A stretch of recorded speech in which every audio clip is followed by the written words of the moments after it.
கண்மூடி போகிறவர் போகட்டுமே. என் மனதை நான் அறிவேன், என் உறவை நான் மறவேன், எதுவான போதிலும் ஆகட்டுமே.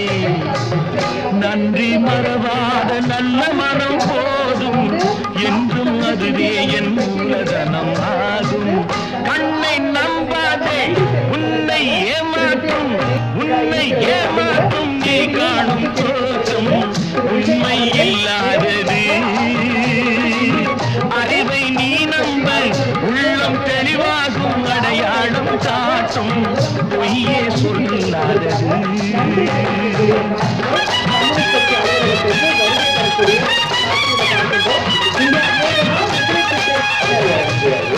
எம்ஏ பேபி கிட்ட பேசுறாரு, ராஜா கிட்ட பேசுறாரு. ரெண்டு பேரும் ஸ்டேட் இதுக்கு நேயர்களுடைய புரிதலுக்காக சொல்லுவோம். திரு எம்ஏ பேபி மார்க்சிஸ்ட் கம்யூனிஸ்ட் கட்சியுடைய அகில இந்திய செயலாளர். அதே மாதிரி திரு டி ராஜா